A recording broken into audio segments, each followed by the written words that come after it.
Hello everyone. कैसे हैं आप लोग।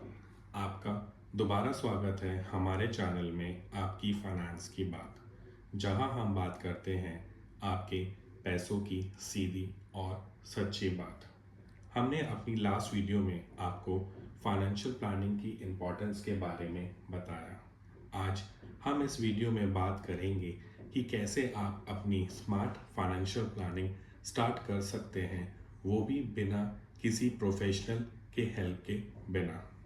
आइए इसको हम स्टेप बाय स्टेप समझते हैं। पहला स्टेप, अपनी वर्तमान स्थिति को समझें, मतलब फाइनेंशियल अवेयरनेस। सबसे पहले आपको ये पता होना चाहिए कि आप अभी कहाँ खड़े हैं। इसके लिए आपको चार चीज़ें लिखनी है। पहला, मासिक आय मतलब इनकम, जैसे सैलरी, बिजनेस इनकम या कोई साइड इनकम। दूसरा, आपके खर्चे मतलब एक्सपेंस, आपके फिक्स्ड एक्सपेंस कितने हैं और आपके वेरिएबल एक्सपेंस कितने हैं। तीसरा, एसेट मतलब संपत्ति, आपका बैंक बैलेंस, आपकी एफडी, म्यूचुअल फंड और गोल्ड। चौथी चीज़ हमने लिखनी है लायबिलिटी, मतलब आपके कितने लोन हैं, आपका कोई क्रेडिट कार्ड, ये सब। और इसको हम कैसे निकालेंगे, net worth equals to asset minus liability. यही आपकी असली फाइनेंशियल स्थिति है। अगर नेटवर्थ आपका पॉजिटिव आ रहा है तो आपके पास पॉजिटिव नेटवर्थ है। अगर ये फिगर नेगेटिव आ रहा है, इसका मतलब ये है कि आपकी लायबिलिटीज़ बहुत ज़्यादा है एज़ कंपेयर टू आपके एसेट्स। दूसरा स्टेप, गोल्डन रूल। हमने अपनी पहली वीडियो में आपको बताया था कि आपको अपनी इनकम से सबसे पहले सेविंग्स निकालनी है, फिर जो बचता है उससे आपको अपने एक्सपेंस करना है। हमें इस चीज़ को उल्टा नहीं करना है कि आपकी इनकम आई और आपने उसमें से अपने सारे घर के खर्चे निकाल दिए और जो बाकी बचा उससे आप सेविंग्स कर रहे हैं। हमें पहले सेविंग्स करनी है, फिर खर्चे। शुरुआत में आप कम से कम 20% ऑफ इनकम, मतलब जो आपकी इनकम है उसका 20% सेव करें। अगर शुरू में आपको मुश्किल लगता है तो इसको आप 10% से शुरू कर सकते हैं और धीरे धीरे इस चीज़ को बढ़ा सकते हैं। तीसरा स्टेप आता है इमरजेंसी फंड को बनाएं। ये आपकी फाइनेंशियल लाइफ की सेफ्टी शील्ड है। ये इमरजेंसी फंड कितना होना चाहिए, ये आपके महीने का जो खर्चा है उसका 3 से 6 गुना होना चाहिए। और इस पैसे को या तो आप किसी सेविंग्स अकाउंट में या किसी लिक्विड म्यूचुअल फंड में रख सकते हैं। अब इसको हमें कब उपयोग करना है, मतलब कब हमें इसको इस्तेमाल करना है, अगर आपकी जॉब चली जाती है या घर में कोई मेडिकल इमरजेंसी आ जाती है या कोई आपका अनएक्सपेक्टेड खर्च आ जाता है, तब आप इस फंड को यूज़ कर सकते हैं। चौथा स्टेप आता है इंश्योरेंस लें, मतलब प्रोटेक्शन फर्स्ट। हमें इन्वेस्टमेंट से पहले प्रोटेक्शन ज़रूरी है। इसके लिए आप लाइफ इंश्योरेंस ले सकते हैं। उसके लिए कौन सा है, टर्म प्लान लें, क्योंकि ये सस्ता होता है और सही होता है। हमें शुरू में एंडाउमेंट और यूलिप प्लान नहीं लेना है। और उसके बाद सबसे ज़रूरी, हेल्थ इंश्योरेंस। अगर आपकी कंपनी दे रही है फिर भी हमें एक अलग से प्लान रखना है। पांचवा स्टेप आता है हमारा फाइनेंशियल गोल्स को सेट करना। अगर गोल नहीं है तो प्लानिंग आपकी बेकार है।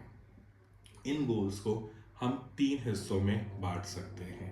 पहला आता है शॉर्ट टर्म गोल, जो है 0 से 3 साल तक, जैसे कि कहीं आपने घूमने जाना है या कोई नया मोबाइल लेना है आपने। दूसरा आता है मीडियम टर्म गोल, जो होता है 3 से 7 साल के बीच का, जैसे कि कोई नई कार लेनी है, आपने आगे जाके कोई नया बिजनेस करना है, ये सब इसमें आते हैं। तीसरा आता है लॉन्ग टर्म गोल, जो 7 साल से ऊपर का है, जैसे कि आपकी रिटायरमेंट, आपके बच्चों की पढ़ाई, और इन सब के लिए हमें स्मार्ट रूल्स को अपनाना है। सबसे पहला, स्पेसिफिक। आपका गोल स्पेसिफिक होना चाहिए कि आपको क्या चाहिए। दूसरा, मेजरेबल। जो भी आपका गोल है वो मेजरेबल होना चाहिए, मतलब आपको कितना पैसा चाहिए उस गोल के लिए।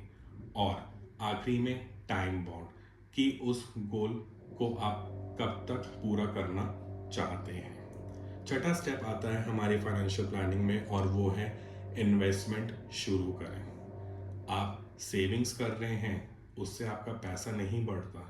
जैसे हमने अपनी पहली वीडियो में बताया था, इन्फ्लेशन मतलब महंगाई आपकी सेविंग्स को धीरे धीरे खा जाती है। इसलिए जो भी बिगिनर्स हैं, जैसे कि आप ऑडियंस, उनके लिए बेस्ट ऑप्शंस क्या हैं?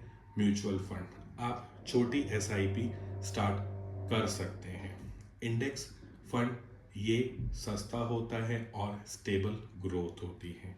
तीसरा होता है पब्लिक प्रोविडेंट फंड, ये सेफ होता है और इसमें आपको टैक्स बेनिफिट्स भी मिलते हैं। सातवां स्टेप आता है हमारा एसेट एलोकेशन को समझना। हमें अपना सारा पैसा एक जगह नहीं लगाना है। अगर आप यंग हैं, आपकी उम्र 20 से 35 साल है, आप अपना पैसा 60 से 80% इक्विटी फंड में लगा सकते हैं। अगर आप मिडिल एज के हैं, 45 से 55 साल के बीच के हैं, आपको बैलेंस फंड में पैसा लगाना है। और अगर आप रिटायरमेंट के बिल्कुल पास है, मतलब आपकी उम्र 60 साल से ऊपर है, तो आपको सेफ इन्वेस्टमेंट्स में पैसा लगाना है। अब इसमें आखिरी स्टेप आता है, वो है रेगुलर रिव्यू करना। हमें अपने प्लान्स को हर 6 से 12 महीने में रिव्यू करना है। आपकी सैलरी बढ़ती है, उसके अकॉर्डिंग आपने एसआईपी बढ़ानी है, और उसके बाद आपको पोर्टफोलियो को रीबैलेंस करना है। इन सब के लिए सबसे ज़रूरी माइंडसेट है, हमें जल्दी अमीर बनने के चक्कर में नहीं पड़ना है, और हमें अपनी इन्वेस्टमेंट्स में कंसिस्टेंसी रखनी है, और अपने गोल्स को लॉन्ग टर्म रखना है। उम्मीद है कि इस वीडियो के बाद आप अपनी फाइनेंशियल प्लानिंग जर्नी को स्टार्ट कर सकते हैं। इस वीडियो को मैं यहीं पे समाप्त करता हूँ। प्लीज़ कमेंट बॉक्स में जाके ज़रूर बताइए कि आपको ये वीडियो कैसी लगी, और हाँ, चैनल को सब्सक्राइब करना ना भूलें, और दूसरे लोगों को ज़रूर शेयर करिए।